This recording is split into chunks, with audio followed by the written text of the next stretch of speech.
Wa usallimu ala sayyidil awwalin wal akhirin nabiyina Muhammadin wa ala alihi wa sahbihi wa man ihtada bihadihi wa sanna bi sunnatihi ila yaumiddin. Amma ba'du.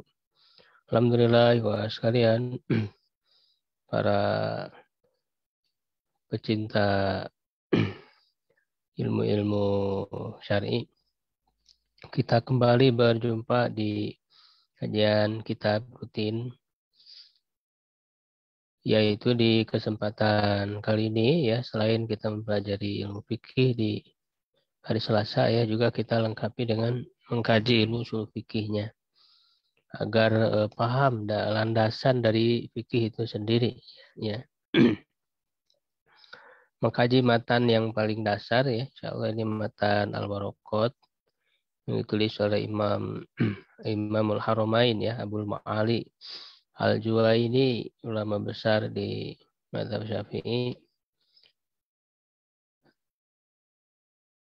Sebelumnya kita sudah membahas tentang tema besar kita adalah al-kalam ya. Bicarakan tentang bagaimana memahami al-kalam, memahami perkataan, yang tentu di sini sangat berperan ilmu bahasa Arab. Ya, ilmu bahasa Arab sangat berperan untuk memahami nas-nas Al-Quran dan hadis. Ya, atau diistilahkan dengan istilah lain dalam kitab-kitab ushul fikih dengan pembahasan lafaz ya, mabahisul alfaz. Ya, ada yang memasukkan pembahasannya ke dalam membahas tentang Al-Quran. Ya, karena usul fikih itu kan yang dibahas itu tema besarnya ada 4. Ya, pertama tentang hukum-hukum, kedua tentang dalil-dalil, ketiga tentang turukul istinbat ya, cara mengistinbat hukum dari dalil itu, dan yang keempat pembahasan ijtihad ya, dan orang ya, mujtahid, sifat-sifatnya dan sebagainya. Nah, ada yang memisahkan pembahasan kalam atau lafad-lafad ini kepada pembahasan turukul istinbat. Ya, ada juga yang dan ini ulama-ulama terdahulu juga banyak yang menggunakan cara ketika membahas Quran, nah itu nyambung langsung dengan mabahisul alfad, pembahasan lafad-lafadnya ya. Ya, sebelumnya sudah kita singgung tentang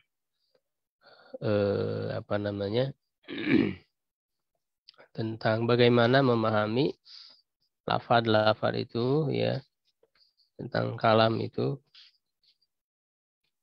ya, yang terbagi kepada isim, fi'il, huruf, lalu kemudian penggunaannya, istimalnya ya, ada yang digunakan untuk makna hakikat, ada untuk majas ya. Nah, berikutnya kita masuk ke pembahasan al-amru, perintah.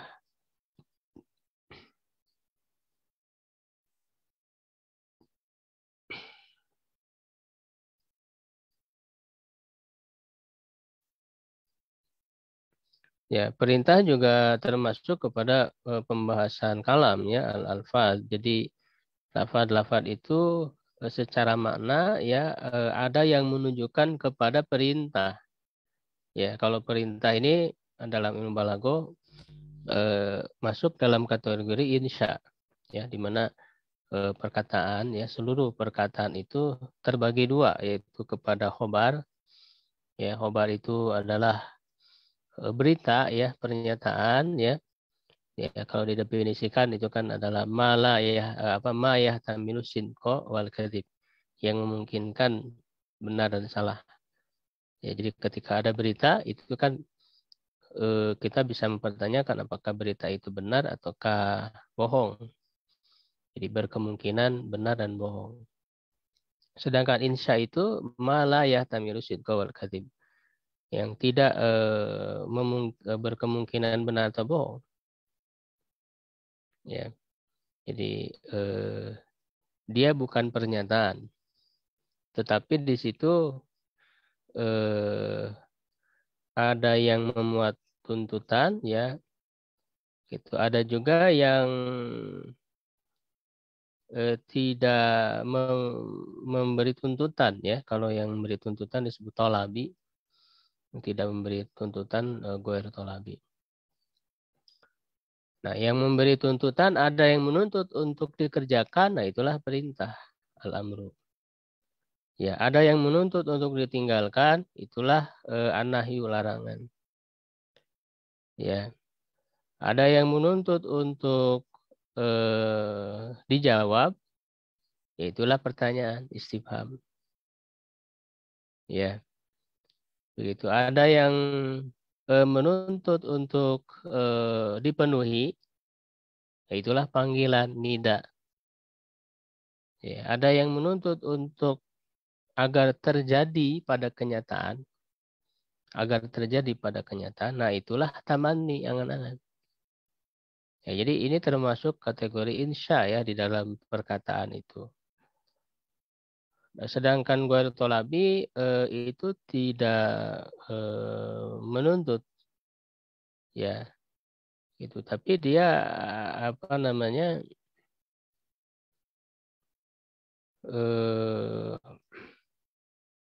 mengekspresikan, ya, apa yang ada di dalam diri, ya, seseorang itu pada kenyataan yang ada. Ya, kalau bedanya dengan khobar, kalau khobar itu kan hanya menyebutkan apa yang terjadi dalam realita. Ya, mengabarkan apa adanya berita, gitu ya, pada realita. Ya, sedangkan insya itu tidak sebatas eh, menyebutkan realita yang terjadi, tetapi di situ ada ekspresi di dalam diri seseorang. Ya, insya itu. Nah, yang tidak menuntut itu misalnya adalah merasa kagum terhadap sesuatu, ta'ajub.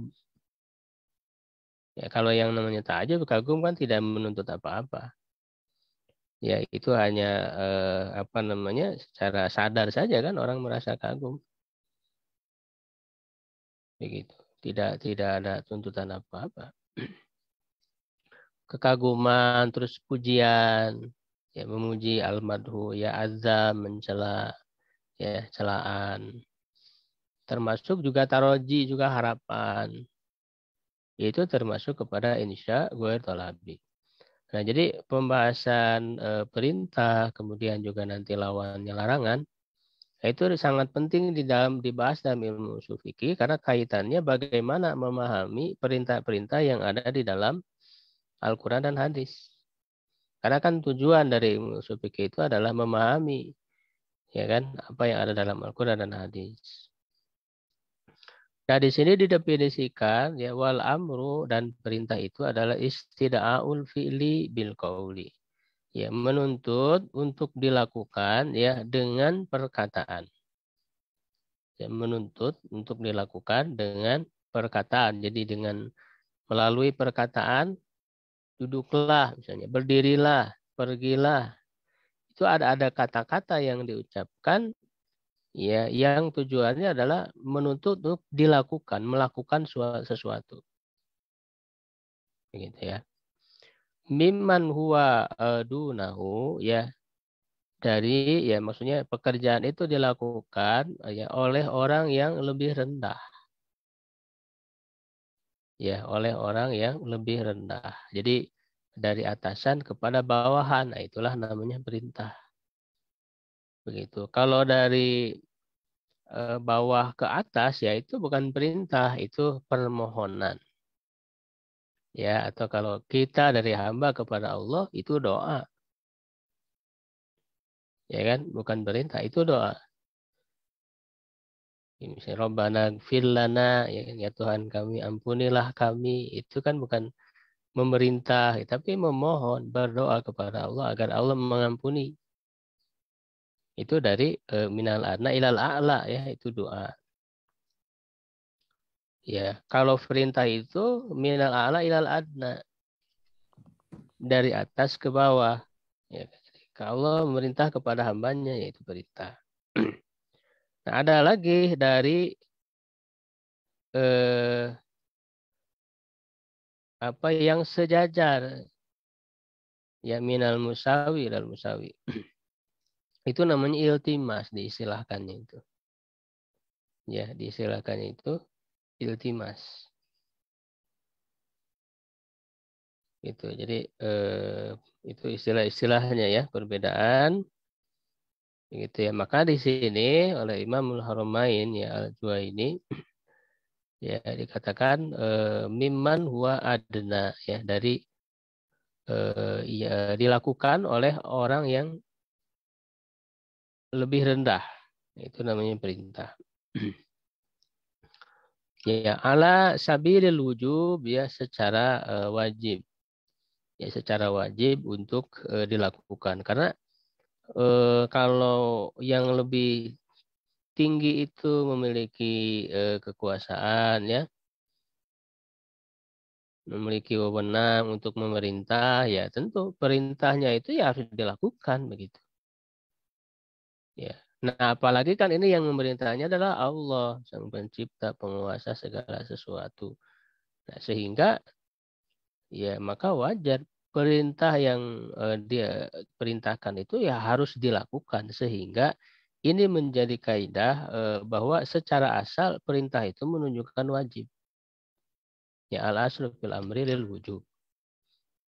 Ya kan? Nah, tetapi tidak itu secara asal ya kecuali ada dalil lain yang memalingkan dari wajib itu kepada yang lain, apakah kepada mandub, kepada mubah ya.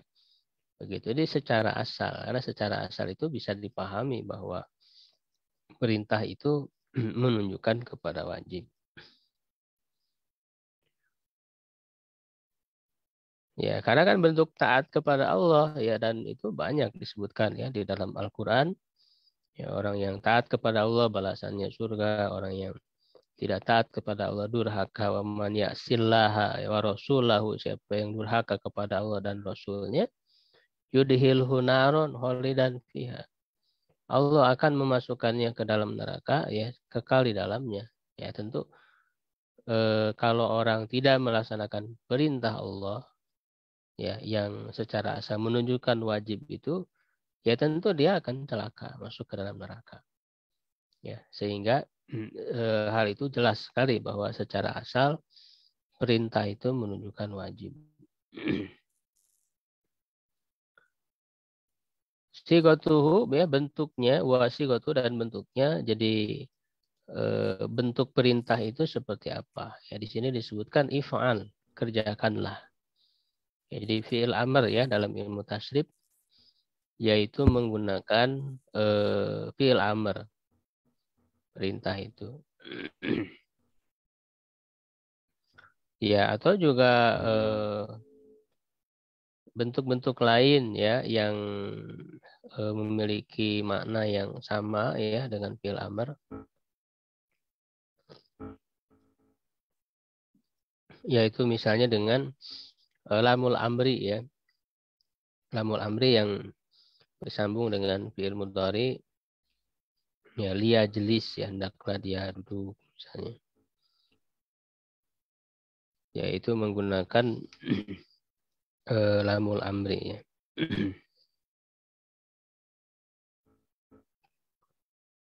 Di fi'il mudhari yang disertai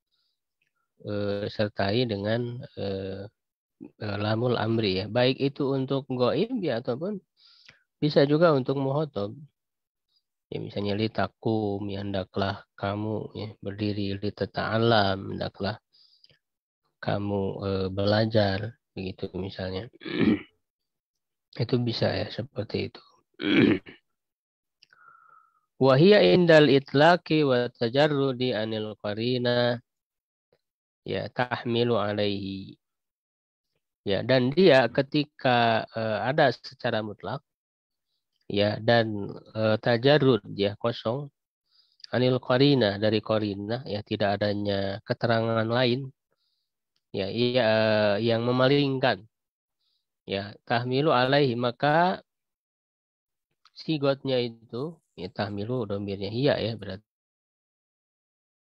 kembali ke sibah Ya, sigotnya itu atau sigot yang amr itu ya itu mengarahkan kepadanya, maksudnya kepada hukum wajib.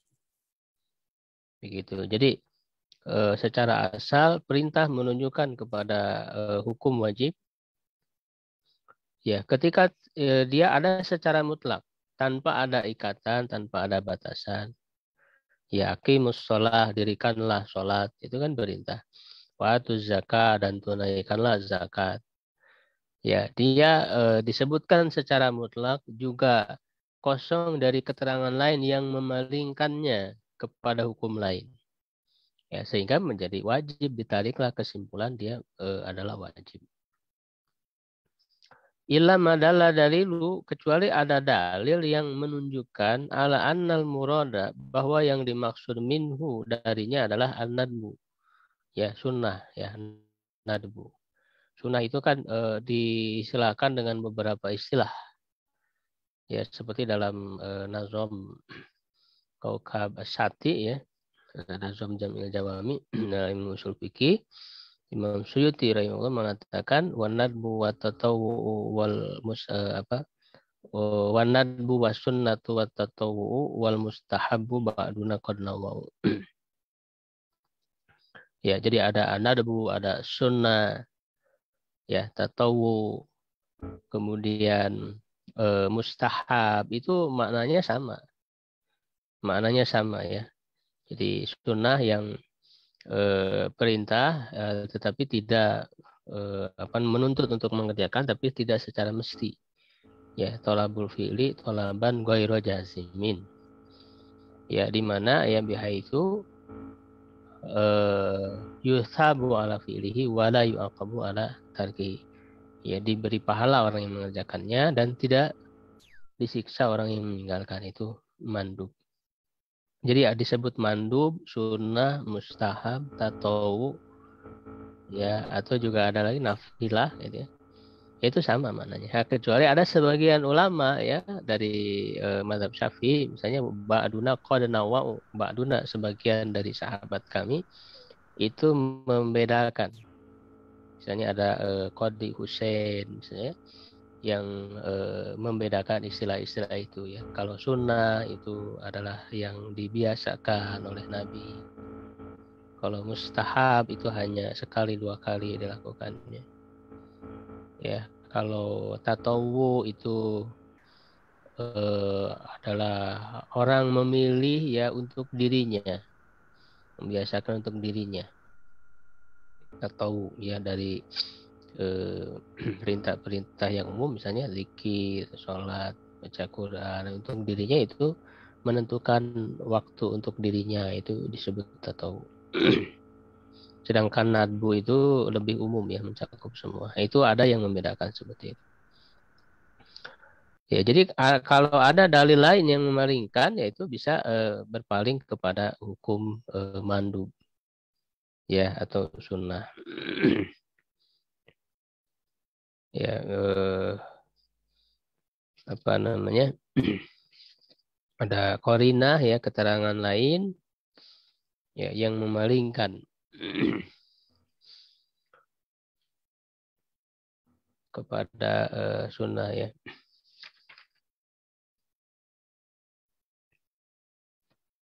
Awil ibaha, atau memalingkan kepada mubah. Jadi bisa saja ya berpalingnya itu bisa kepada sunnah, ya bisa juga kepada ibahah ya.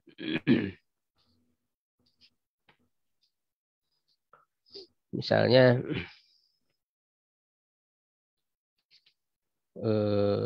sabda Nabi ya Shallallahu Alaihi Wasallam, ya solu qoblal maghrib misalnya rakaatain, sholatlah ya sebelum maghrib 2 rakaat ya. Itu 3 kali ya beliau menyebutkan. Kemudian beliau bersabda ya pada 3 kalinya, liman sya'a, bagi orang yang berkeinginan. Nah itu kan kalau liman sya'a, bagi orang yang berkeinginan, ya itu bisa menunjukkan apa namanya, mubah, karena pilihan ya, pilihan. mau melakukan atau tidak pilihan. Ya, tapi ya tetap ya kalau sholat ada pahalanya ya di situ. Bisa juga kepada mustahab mungkin. Ya, atau yang apa namanya perintah tetapi sebelumnya dilarang. Ya, jadi kalau ada perintah sesuatu yang sebelumnya dilarang, ya itu bisa menunjukkan kepada mubah atau kembali kepada hukum asal. Ya, misalnya adalah larang apa namanya perintah untuk eh, ber berburu ya setelah sebelumnya dilarang pada saat sedang ihram ya kan hurima apa namanya alaikum saydul bari ya madumtum huruma itu kan dalam Al-Qur'an diharamkan atas kalian berburu ya binatang darat selama kalian masih dalam keadaan ihram. Nah, itu kan dilarang. Lalu kemudian setelah itu ya Allah mengatakan wa idza halaltum fastadu. Dan apabila kalian telah halal, telah selesai dari ihram itu, maka berburulah kalian. Nah, jadi kata wa fastodu itu kan perintah. Sigotnya kan amr. Berburulah kalian. Tapi perintah itu apakah menunjukkan wajib? Berarti wajib berburu gitu. Tidak, ya kan?